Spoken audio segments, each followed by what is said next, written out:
Hello students, in this session we are going to talk about non-positivist methodologies. Okay, so one of the most important topic from your chapter 2, we are talking about paper 1 of sociology, chapter 2. We have already completed positivism, so you already know the elements of positivism, and non-positivism is going to be very easy for you. So if you see what all things we have discussed in positivism, we talked about what are the main elements, then it will be very easy for you if you know.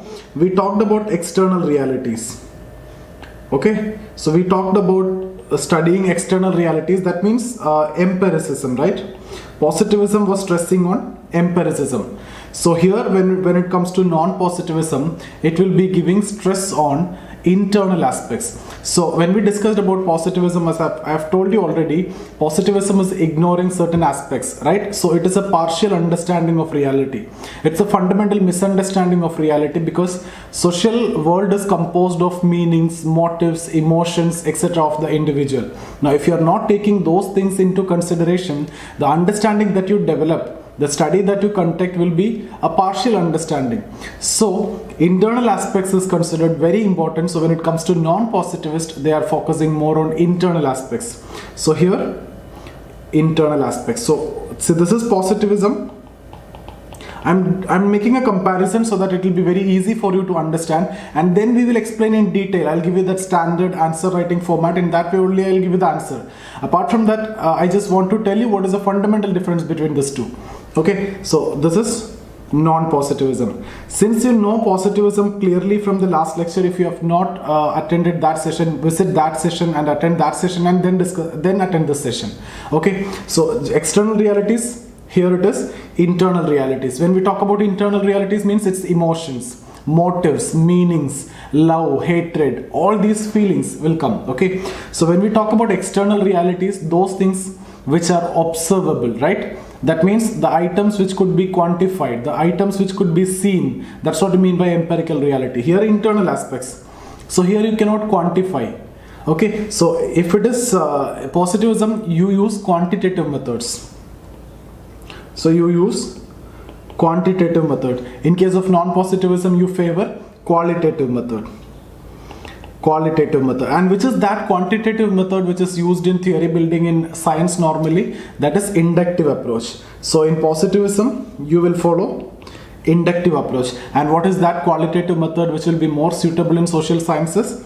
That is deductive approach. So here you will follow a deductive approach. Okay, now here you are giving importance to society, that means macro reality, external reality. So positivism is all about stressing external reality or macro reality. So this is about macro. When it comes to non-positivism, micro. Positivism is scientific understanding, scientific, and when it comes to non-positivism, it is more of humanistic understanding. Humanistic understanding. When it comes to science, when it comes to positivism, there was a stress on theory building, and it should be universally applicable. Okay, so here there will be a stress on theory building, but in non-positivism, you just understand the phenomena, understand the situation. Okay, so here what matters? Understanding. When it comes to positivism, the theory which is made must be testable, and positivism should predict the future course of society. So prediction, all these are elements of positivism, but these testing and prediction etc. are considered distinct dreams in sociology. Okay, or the distinct dreams in non-positivism. For non-positivists, these are not required. Okay, so when it comes to positivism, other important element is we talked about objectivity. We talked about objectivity. When it comes to non-positivism, we will talk about subjectivity. Even the subjectivity is actually accepted. The researcher can incorporate the values and personal biases in case of non-positivism, because you are studying the internal realities and you are studying the human beings who is having consciousness. Okay, so you just need to know this much element, then your answer is ready. Actually, this is what you need to know. Apart from this, you don't want to know anything to write these two answers. Okay, so if the question is about positivism, you will write these are the element of positivism, and as a criticism you will write these are the elements. Now if the question is about non-positivism, you will write these as the elements. So I don't think that you will face any problem, and you should not face any problem if you have this understanding. What you need to do is take your paper and just write down these things, these elements. Apart from that, the notes I'll give you PDF. You don't want to write down anything. This is a synopsis that you need to have, and this is actually what going to help you in revision. Nothing more is going to help you. You cannot read. See, after the completion, you will have huge notes with you, right? You cannot read everything paragraph to paragraph, sentence to sentence. What you can do maximum is, go through the synopsis. That is what you need to do. And by seeing the synopsis, you should be in a position to connect also. And here, if you study in this way, you will be in a position to connect. Okay, so positivism means, if you see, we have discussed positivism. Positivism is about objective understanding of objective reality. So you are stressing on objective study. So objective understanding of objective reality. Why I am saying objective understanding of objective reality? Because you are stressing on studying the subject matter objectively. Ensure maximum possible objectivity by using scientific methods, etc., right? And make theories, etc. So you are focusing on objectivity in positivism. And what is the subject matter? External reality, something which can be quantified. So that's why objective reality. So you are studying objective reality and you are studying objectively. That's what you mean by positivism. When it comes to non-positivism, what is your subject matter? Meanings, motives, etc. So that is subjective reality. So subject matter here is objective reality. Subject matter when it comes to non-positivism is subjective reality. You are studying internal aspects. Those are subjective. And how you study, you're not going to make theory. So you are going to study subjectively. It's all about understanding. So positivism is objective understanding or objective study of objective reality. You're studying the objective reality and you're studying objectively. When it comes to non-positivism, you are studying the subjective reality because more meanings, motives, etc. And you are not concerned about objectivity. You are studying subjectively. Personal biases, values, etc. can be incorporated. Okay, so here I will write subjective study of subjective reality. See, here I am writing in on the basis of what? One method of inquiry and other subject matter. So if you see here, method of inquiry should be objective and subject matter is also objective in positivism. In non-positivism, method of inquiry also subjective and the study subject matter also subjective. Now, in between, there is another group. So this is positivism and this is non-positivism. In between, there is another group. They are known as interactionist.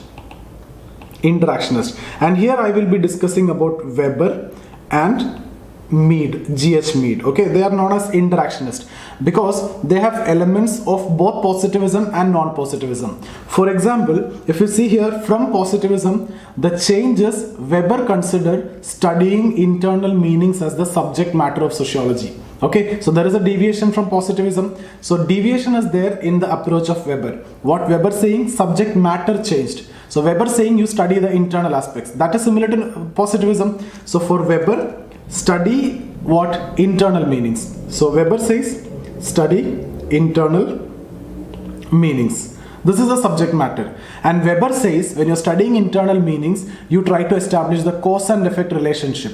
You study the human action and the meaning attached by the actor to his action and understand or establish the cause and effect relationship.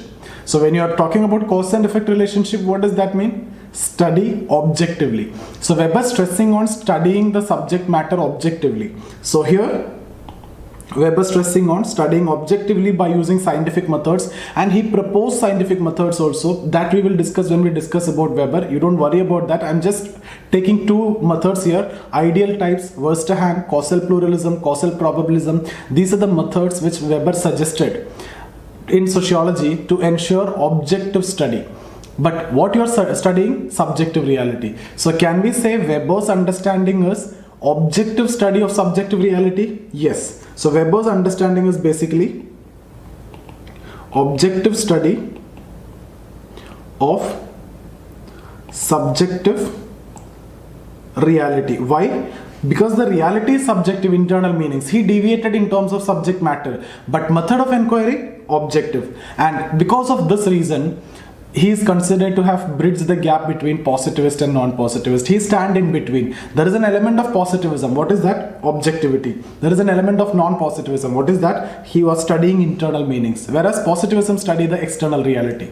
Okay, so when it comes to Weber, there is a deviation from positivism. There is a clear deviation from positivism in terms of subject matter, from external realities to internal realities. But Weber is not a pure non-positivist. What do you mean by pure non-positivist? Subjectivity is also favored, but Weber is not favoring subjectivity. Weber is supporting objectivity. That means Weber supporting positivist claim on objectivity, but at the same time, he deviated from the subject matter. So in terms of subject matter, he is non-positivist. In terms of method of inquiry, he is positivist. So Weber is understood as a positivist in terms of methodology and non-positivist in terms of subject matter of sociology. So he is considered to have bridged the gap between the two. So I hope you understood now. So on one side positivism, pure positivism, Auguste Comte, Herbert Spencer, Saint-Simon, all these people we have discussed over there, Emile Durkheim, they favored these things: external reality, quantitative approach, inductive method of theory, macro approach, scientific approach,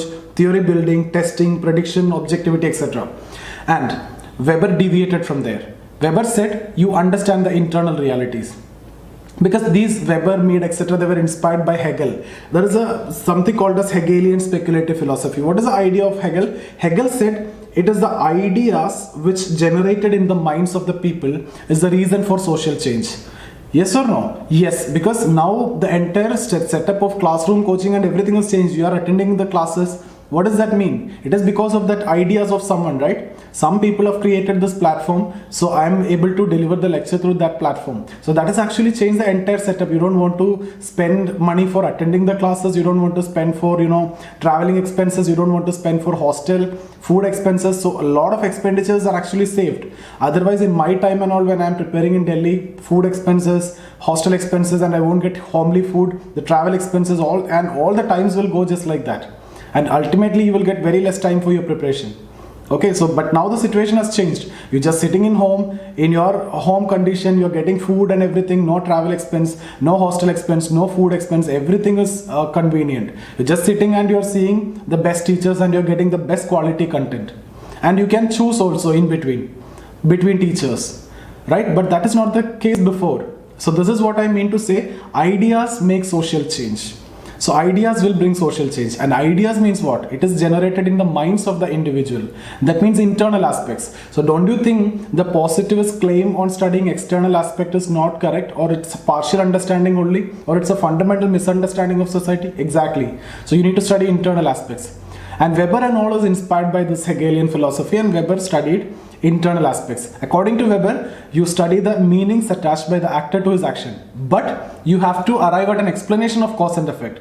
Cause and effect is where? In science, in positivism. So that is a connection between positivism and non-positivism when it comes to Weber. He is a positivist in terms of method of inquiry, stress on objectivity, cause and effect relationship, etc.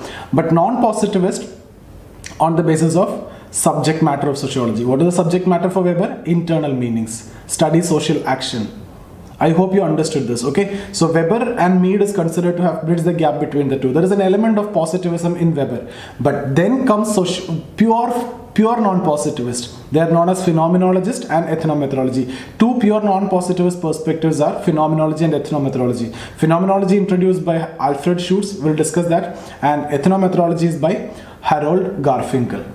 Okay, so this is how you need to study. So everything is connected. This is going to be so easy. At this point, if you're studying this, it may be slightly difficult. But once I complete the thinkers, everywhere we will be talking about positivism, non-positivism. That's going to be so easy for you. Only thing that you need to know is these elements. Positivism, these are the elements. Exactly opposite elements are there in non-positivism. When it comes to Weber, some from positivism, some from non-positivism. So he is standing in between. Some elements from here and there. So he is considered to have bridged the gap between the two. And he is actually, started that deviation. He actually gave, foundation for, movement to non-positivism because he changed the subject matter. Okay. So I hope this much is clear. So let's move on to the PDF and we'll discuss the PDF and then I'll explain ethnomethodology, phenomenology, etc. Okay. So what now? Before that, we always discuss the context. We always discuss the structure of your answer, no? So what is the structure of your answer? First, you talk about the context. So when we discuss about the structure, first you talk about the introduction. So there you will talk about the context. There we will write about emergence of sociology and attempt of initial sociologists. Then you talk about positivism. You can also talk about the criticism of positivism, and that gave way to non-positivism.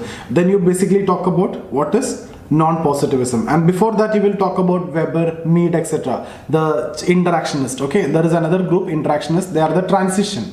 Okay, then you will talk about the contribution of non-positivism, so contribution. Then we will talk about the criticism, and then you will talk about the relevance, CCR, that formula that we have discussed. So this is how your answer should look like. Context, I don't think you will face any problem. As of now, you can write it. And positivism, you know it clearly. Non-positivism, you change it. Positivism and entire opposite is what non-positivism. Okay, then this part also I'll give you now. This criticism, etc. It is so easy only. So let's move on to PDF and we'll explain it in detail. So non-positivist methodologies. Towards the end of 18th century and the early 19th century, the positivist approach like empiricism, inductivism, naturalism, we have discussed this already in positivism, came to be questioned by an alternative school of thought broadly referred to as idealist. They are the followers of Hegel. Okay, scientists like William Dilthey, Heinrich Rickert highlighted the difference between the natural world and social world. So natural world and social world is different. Natural world is all about based on law of nature. It is all dealing with matter. Social world, it's about internal meanings, motives, etc. So there is a fundamental difference between natural world and social world. So you cannot employ the methods that you are using in natural science or natural world in social world. Okay, so that's what they are saying. They highlighted the difference between natural world and social world. According to them, social world is unique in terms of meaning, symbols, values, etc., which govern it. On the other hand, natural world is guided by the laws of nature. Thus, there are some internal sides which exist in the form of ideas in the minds of individual. This is very important. The famous German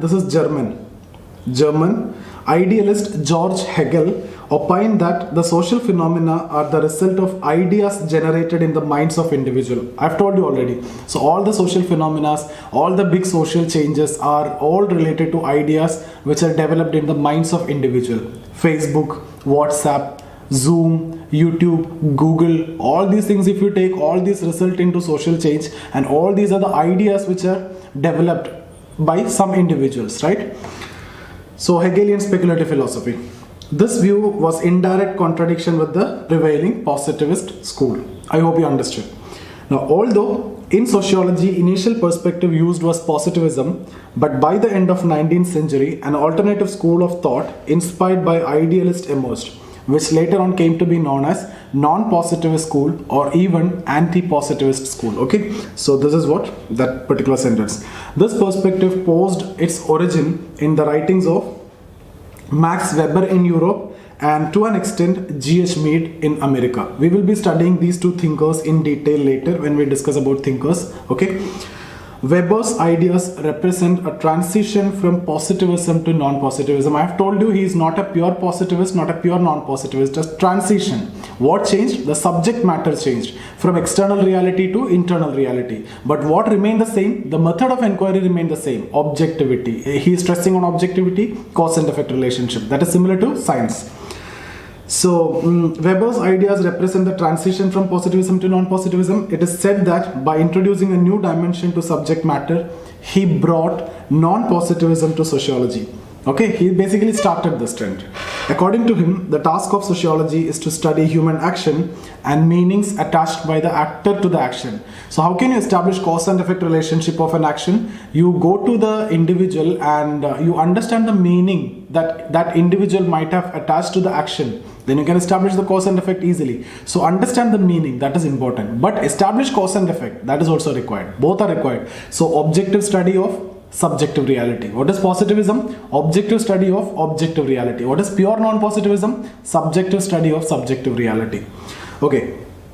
So at the same time, Weber argued that the science of society based on scientific methods. So here you can see that concern towards positivism. Establishment of cause and effect, all these are connected to positivism. Sometimes it is argued that Weber is positivist in terms of methodology and non-positivist in terms of scope of sociology. So this is the only sentence that you need to be very clear with. Why he is positivist in terms of methodology? Because of his concern towards objectivity, cause and effect relationship, etc. And why he is non-positivist in terms of scope of sociology? Because the subject matter according to him is internal aspects, micro aspects. So you can understand here also objective study of subjective reality. Once you understood this part, then you're done. Okay. Now, similarly, G.H. Mead proposed an interactionist perspective in his book Mind, Self and Society. This approach was later on formulated into a perspective by Bloomer. In fact, the book is written, these are his lectures. It was codified into a formal book and perspective by his student Bloomer later. Okay. Came to be known as symbolic interactionism. We will study this in detail in Mead. There is a separate theory. There we will see this in detail. Here I'll talk just one paragraph, and that's very simple. Okay. Symbolic interactionism is also part of non-positivist methodology, but not purely, not in a pure form. According to Mead, human behavior is governed by internal processes with which people interpret the world around them and give meaning to their own life. So that there are certain internal processes, and based on which you will interpret the world around you and you give meaning to your own life also. So it's all about that internal processes which is going on. By using that, you will interpret the entire reality. So it is all connected to what internal processes. So you will interpret the world around you, okay, and you give meaning to your own life. Like what you want to study, what you want to become, what should be your future, what field you should go. All these things will be decided based on some internal processes, based on which you interpret the world around you. Based on that, you'll take decisions. You give meaning to your own life. That's what symbolic interactionism. In detail, we will see this theory later. Don't worry about this. Okay. Only these names are difficult. The theories are actually very simple. Okay. Now here, if you see, what is symbolic interactionism? Symbolic interactionism is also part of non-positivist methodology, but not in pure form. Okay. These meanings are built up, reinforced and modified in process of interaction with other members of society, right? This interaction process is mediated by the use of symbols. It could be verbal, it could be non-verbal, it could be gestures. Okay, that gestures should be verbal or non-verbal. Okay, like actions and the way you speak, all these we will discuss. The interactionist also did not overrule the use of scientific method. So here also there is a use of scientific method, establishment of cause and effect relation. Thus, an element of positivism exists in symbolic interactionism also. So that's why I've put that in the middle. It is between positivism and non-positivism. Okay, it stands like this, in between. So some element of positivism is there, cause and effect, scientific methods, objectivity, etc. But the subject matter is internal reality. So element of non-positivism is also there. I hope this is clear. Phenomenology. The first perspective to be recognized as purely non-positivist was the phenomenological perspective. Phenomenology represents the most radical departure from the positivist perspective. Okay, so here it is purely non-positivism. This perspective took shape in the writings of Alfred Schutz. Berger Luckman, in their book The Social Construction of Reality, formalized this perspective. Phenomenologists go further than interactionists and they reject the possibility of reducing causal explanation of human behavior. No causal explanation now. Okay, so they reject that possibility. They reject the theory building. According to this perspective, human beings make sense of the world by imposing subjective meanings. So there will be subjective meanings. Okay, and according to this perspective, there is no objective reality beyond these subjective meanings.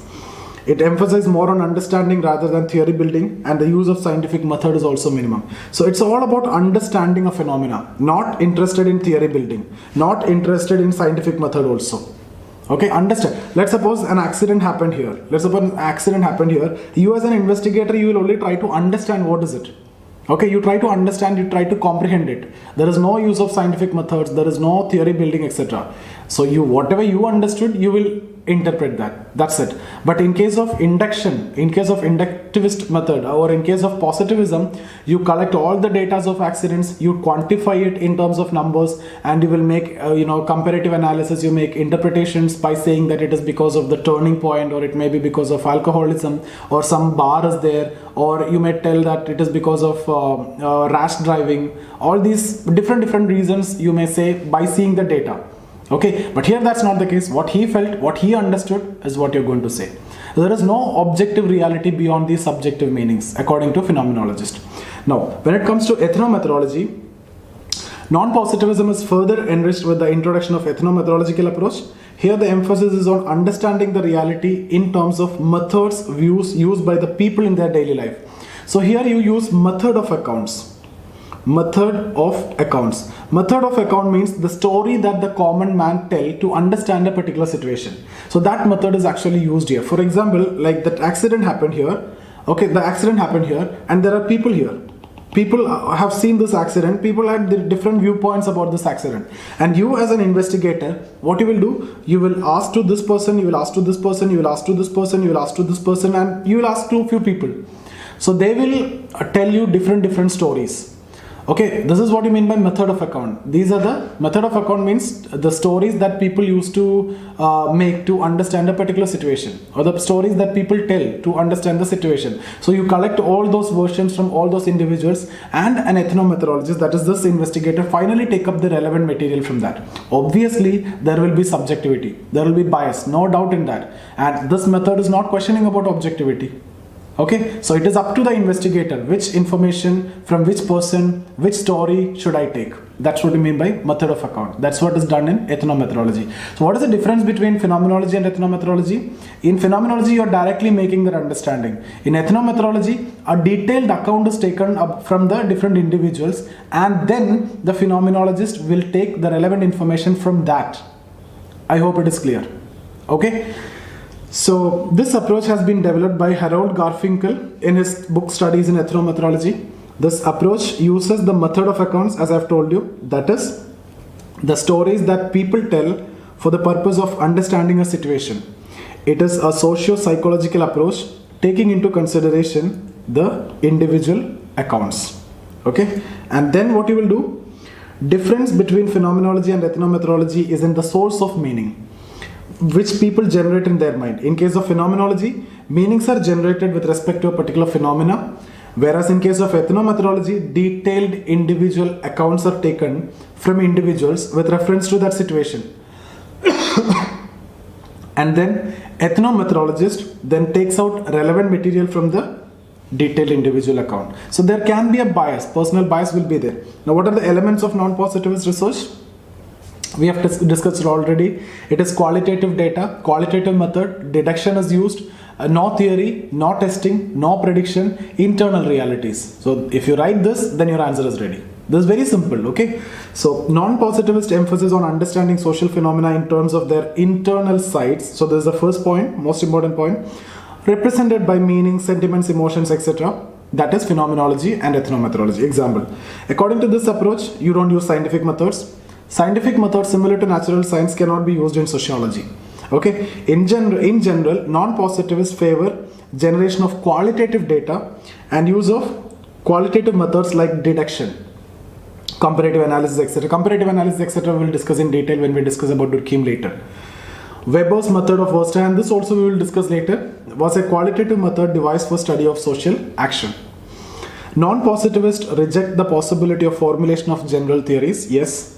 No theory, okay, reject the possibility of theories. Rather, its approach emphasizes more on understanding the phenomena, okay. Although initial positivists attempted to develop causal theories, but later non-positivists like phenomenologists and ethnomethodologists rejected such possibility. What do you mean by this? Initial positivist, initial non-positivist, I'm talking about Weber and Mead. They have made theories and you'll be studying their theories. Initial positivists, because they stressed on causal understanding. So you need to establish theory, but you are studying internal matters. So from the theory side, you are similar to positivist, but the subject matter side, you are similar to non-positivist. But later non-positivists like phenomenology, ethnomethodology, no theory, no testing, no prediction, nothing. That is not possible in sociology according to them. Okay. So in this approach, the testability prediction are generally considered as distinct dreams because the reality rests in the mind of the individual and it keeps on changing. You can't predict, you can't test. Okay, in natural science, you can test in lab, but in social science, you can't test the individuals in the lab. It's all about consciousness, right? Non-positivists favor subjectivity and highlighted the futility of an objective approach which is considered neither desirable nor possible in sociology. Although non-positivists do use a logical approach in which they tend to eliminate the subjectivity of the investigator, but they do accommodate values and biases. So in non-positivism, values, biases will be there. So what all elements I have told you, I'll go for a quick recap again. Subjectivity is here, or the first of all, subject matter. It is actually subjective understanding of subjective reality. So reality subjective means internal meanings, motives, etc. Then scientific methods are not used like natural sciences. Okay. Then inductive methods are not inductive methods, deductive methods are used. Qualitative method is used, there it is quantitative methods. Here it is micro approach. Okay, no theory, it's all about understanding. Testing and prediction is distinct reality. And here favor subjectivity, and the biases and values of the investigator is also accommodated. Okay. So in this context only, I have told you, Weber said you can ensure objectivity even by incorporating value. We will discuss that when it comes to Weber in detail. So that's done. Then, okay, although non-positivists had enriched the subject matter of sociology and highlighted more on using humanistic approach in sociological research, still there are criticisms. Now we will move to critical part. Criticisms, okay. So this approach could not resolve the dilemma of subjectivity and objectivity. Still there is a question of subjectivity and objectivity, because different positivists, non-positivists had different opinion on possibility and desirability of objectivity. Because Weber and Mead stressed on objectivity, but later non-positivists didn't stress on objectivity. They said subjectivity is possible. So again, this is just for the sake of writing criticism, we are writing these criticisms, okay. Non-positivists could not develop single methodological principle in terms of quantitative and qualitative data.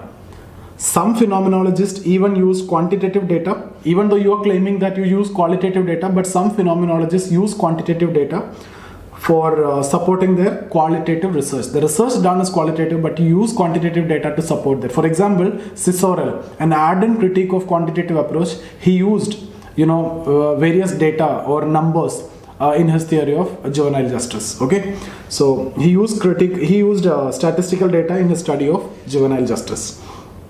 Then this methodology heavily depends on the ability of the investigator. Obviously, if you are taking method of accounts, etc., you will be finally selecting what to take, what not to take, right? So ability of the investigator is very important here. And the application of this method involves huge cost and time. For example, ethnomethodological account can only be generated after a lengthy technical procedure undertaken by a sociologist or a specialist. Non-positivists rely on understanding the phenomena. A number of times research on the same phenomena resulted in different explanations. That is common, right? Because you are studying the social realities. In practice, application of this approach was found more suitable in micro. You can apply this in micro phenomena only, not on large scale. Large phenomena it is not possible, which are more particular and specific. It is difficult to apply in the study of macro phenomena. These are criticisms. In the absence of possibility of theories, use of scientific methods and objectivity, this approach has been accused by some scientists as non-scientific and vague. Okay, these all are for the sake of criticizing, we are criticizing, but true also. Now conclusion. After 1940s, the debate between positivist and non-positivist faded out in the favor of more composite approach using both as per requirement. If you remember when we discussed about scope of sociology, I have told you when Parson came, he actually integrated micro, macro, internal, external, everything. Right? He said exclusivism favored by one is not accepted. Both are required for the complete understanding of society. From 1940s onwards, it is integrated approach, a composite approach. There is no theoretical purity that you need to follow. It is not a pride to say that I am a positivist or a non-positivist. Earlier, that was not the case. Now, researchers use as per his own convenience. Qualitative method means qualitative. Quantitative is good means quantitative. Inductive approach good means inductive. Deductive approach good means deductive. So as per the convenience, the researchers use it. Okay. So there is no such debate now. Famous sociologist has resorted to combination of these approaches rather than sticking to the methodological purities. Moreover, postmodern methodologies use of different sociologists often combine qualitative quantitative methods.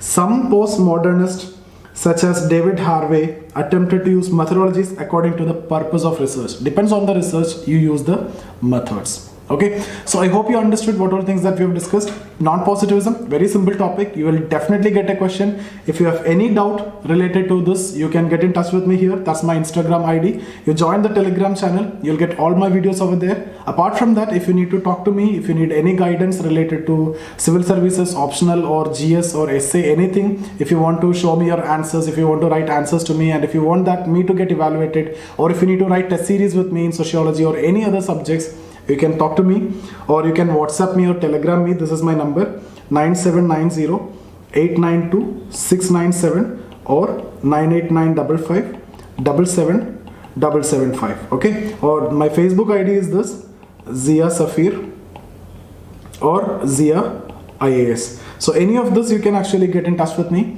And if you want regular classes or live classes are there for sociology, or online classes are there, for anything you can talk to me directly, or you can message me in any of the social media platform. Okay, so see you guys. Thank you.